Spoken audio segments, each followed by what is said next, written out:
is the mind with which I think.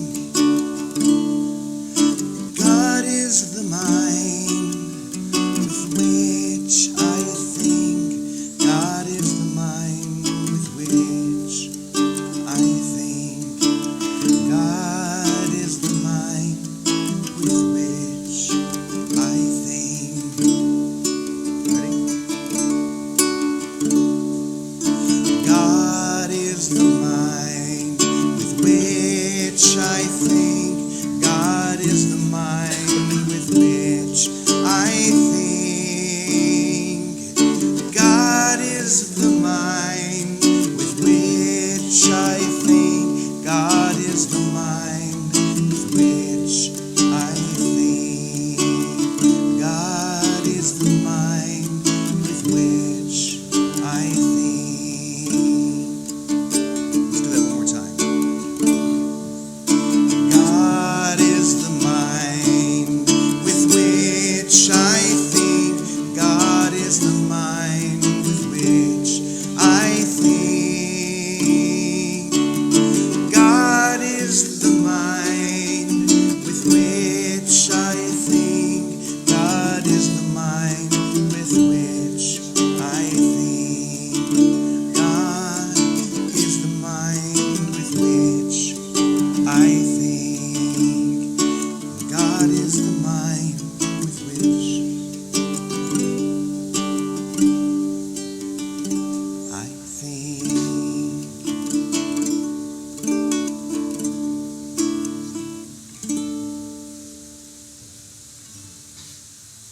God is the mind with which I think. Let's see where that one takes us. We've been resisting that one for a long time, haven't we? The idea that I could think separate from the only mind that there is. The possibility that I could have thoughts aside from God's. That I could literally oppose God. I mean, that's really the ultimate goal of perception. To try to prove that I could oppose God. That such a thing would be impossible, to turn away. And yet, when you turn away from everything, what are you left with? Everything. You can't turn away from everything, right? So, us relaxing into the experience is the ability for us to realize that God is the mind with which I think. It's not that God is in, or I am in the mind of God. I am the mind of God. The mind of God is active within me right now if I allow that to be true. But the world of perception is the attempt to make that not true.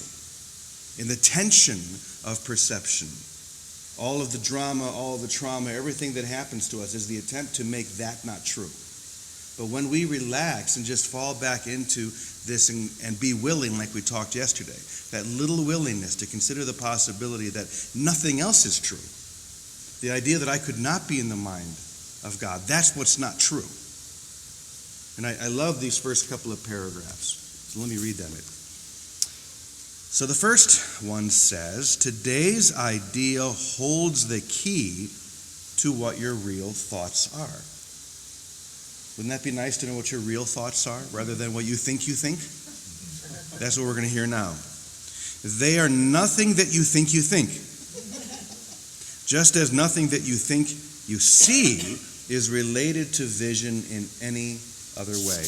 That was yesterday's. God is the light in which I see. It would be impossible for me to see anything other than through the eyes of God unless I'm asleep and dreaming, right?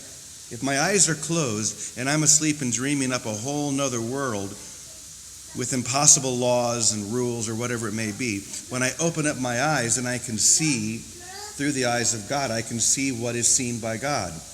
And the next idea, today's idea, God is the mind in which I think, is the same thing. So it goes on to say, there is no relationship between what is real and what you think is real.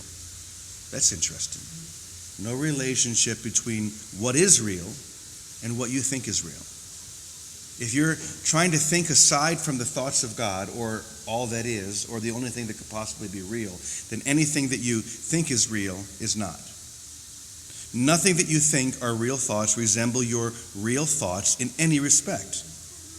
Nothing that you think you see bears any resemblance to what vision will show you. So that's always the goal. Vision is simply opening up your eyes and seeing what was always there.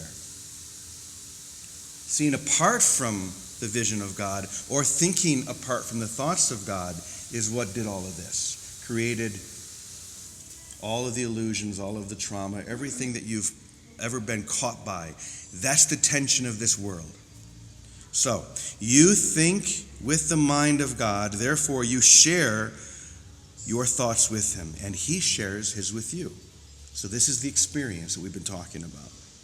They are the same thoughts because they are thought by the same mind. Let's just stop there for a moment. They are the same thoughts because they are the same mind. Okay, so those words, I don't know if I've ever heard anything that more perfectly describes the experience that we're talking about. I mean, it's so simple. I forgot it already, but let me read it. That's what happens when you think with the mind of God. Things just fly by you, and you can't hold on to anything. That's the thing about perception. It's always trying to hold on to something, right? It's always trying to hold on to something it thought in the past, some idea that it had that it thinks was valuable. So it tries to go back to it. But when your mind is open, when your mind is whole, you have no idea what you just said a minute ago. Because this is the now moment. None of that really matters at all. Okay? It's interesting. What was that line I just shared? They are the same thoughts because they are thought by the same mind. Like I said, I can't think of a more perfect statement to describe the experience. Your thoughts are God's because you're thinking them with the same mind, whether you know it or not. That's the thing. You may not be aware of those thoughts. You may be living in the denial of the idea that you could have thoughts separate from God. But at no time is that true. At no time is that possible. You know, I was in my room earlier getting ready for this, just looking at the lesson, and I was listening to an old master teacher recording. And I'm pretty sure I was there for that one. So that means that it must have been recorded 24, 25 years ago, right? And I found myself thinking, gosh, I wonder if any of these videos that we're shooting or any of these chats that we're having, if people will be watching them 25 years from now. Instantly, I realized these are the thoughts that I think I'm not thinking with God. Because this is literally the thought for death. That literally, the idea that there might be, at some point in the future, still watching these, is literally my desire for death. Therefore, I'm not thinking with the mind of God. Because such a thought would never occur with a whole mind. The idea that there's such a thing as 25 years from now. There's no such thing as 25 years from now. That's something you made up in your mind. It's a possibility that there would be something called tomorrow. There's only right now.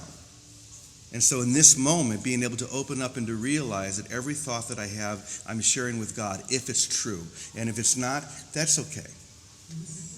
That's okay too, because this is a required course. It's going to happen. It's going to come back. So let's sing this song one more time and just really, really feel the imperative nature of this. God is the mind with which I think. Here we go. God is the mind with which I think. God is the mind with which